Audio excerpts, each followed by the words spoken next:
Although it's for the wrong reasons, Pablo Escobar is arguably one of the most successful people in the world. Through a clever understanding of the system and many connections, Escobar operated a business model way ahead of its time. In this video, we will check out top 10 Pablo Escobar facts. Number 10. Pablo Escobar's illegal activities started during his teenage years. Pablo Escobar's parents worked as a farmer and a school teacher. The king of cocaine was the son of a poor Colombian farmer, but by the time he was 35, he was one of the world's wealthiest men. Despite his humble origins, Pablo Escobar became the leader of the Medellin cartel, which was responsible for 80% of the global cocaine market.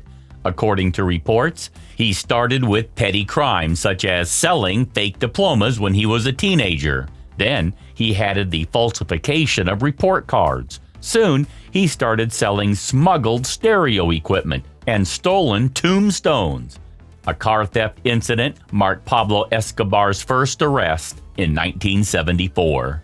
However, he already rose up the ranks as a drug smuggler and founded the crime organization known as the Medellin cartel. 2 years prior to this arrest, Escobar first created this ruthless, highly organized Colombian gang in 1972. Led by Escobar, the group functioned as a drug cartel and a terrorist-type criminal group at the same time. This originated in the city of Medellin, Colombia. One of Pablo Escobar facts that started everything. Number 9. Pablo Escobar supplied at least 85% of the world's cocaine market. Although Pablo Escobar operated in a few countries, his cartel supplied over 85% of the world's cocaine market at a certain point. At the peak of his operations, the Medellin cartel smuggled an outrageous volume of cocaine every week all over the world. He smuggled about 15 tons of cocaine into the U.S. every day. According to journalist Loan Grillo, the Medellin cartel smuggled most of its cocaine straight over the Florida coast. It was a 900-mile run from the north coast to Colombia and was simply wide open. The Colombians and their American counterparts would airdrop loads of blow out to sea, from where it would be rushed ashore in speedboats or even fly it right into the Florida mainland and let it crash down in the countryside. Grillo wrote, in other words, of the Americans doing cocaine, 4 out of 5 were snorting lines supplied by El Patron. The king of cocaine factored in a $2.1 billion loss in profits each month, but that didn't really matter. His brother helped him in their drug business. Aside from alliances, Escobar also had help from his family. His brother Roberto de Jesus Escobar Gaviria also aided him in his illegal operations. Also known as El Osito or Little Bear, Gaviria managed some areas of accounting and led the smuggling of cocaine in the United States. Escobar's immense wealth became problematic when he couldn't launder his cash quickly enough. He resorted to stashing piles of cash in Colombian farming fields, dilapidated warehouses, and in the walls of cartel members' homes, according to Roberto Escobar, the cartel's chief accountant and the kingpin's brother, in his book, The Accountant's Story, Inside the Violent World of the Medellin Cartel. Pablo was earning so much that each year he would write off 10% of the money because the rats would eat it in storage or it would be damaged by water or loss, Escobar wrote. That would be about $2.1 billion, given how much money he was reportedly making. Escobar simply had more money than he knew what to do with, so haphazardly losing money to rodents and mold wasn't an issue. Number 8. At his peak, Pablo Escobar earned $420 million a week. The Medellin cartel dominated the cocaine industry during its peak. In the mid-1980s, Escobar's cartel brought in an estimated $420 million a week, which totals almost $22 billion a year. This made him one of the richest and most powerful people across the globe. He had an extravagant lifestyle, including luxurious homes and private planes. While hiding or destroying the exorbitant amount of money was one issue, the brothers faced another, more elementary problem: neatly organizing the banknotes. According to Roberto Escobar, the Medellin cartel spent an estimated $2,500 a month on rubber bands needed to hold stacks of bills together.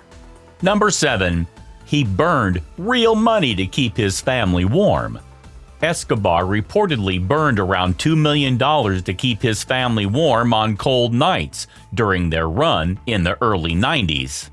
As they moved from place to place, Pablo would sometimes blindfold his family every 2 days because he didn't want them to know where they were. In a 2009 interview with Don Juan magazine, Escobar's son, Juan Pablo, 38, who has since changed his name to Sebastian Marroquin, described what life was like on the run with the king of cocaine. Number 6. Pablo Escobar had many properties. While it is true that Pablo Escobar owned hundreds of vehicles and properties, part of his smuggling innovation was transporting his cocaine to the U.S. via submarines. Number 5. Pablo Escobar had a private zoo in Puerto Triunfo. Among his many properties, Escobar owned a hacienda in Puerto Triunfo, Antigua, Colombia. Known as Hacienda Naples, Escobar had a private zoo, which included wild animals such as elephants, hippos, and giraffes. To this day, hippos still roam the land. Number 4. La Catedral is also known as Hotel Escobar or Club Medellin. La Catedral, or Escobar's self-built prison, has an overlooking view of the city of Medellin and built to specifications ordered by Pablo. He might have surrendered himself, but this self-built prison was like a vacation getaway. Pablo Escobar also had a chance to choose who would go with him inside La Catedral. He could also continue to run his cartel business and receive visitors, and it was nearby another compound he built for his family. Also, the Colombian authorities were not allowed within 3 miles of the prison.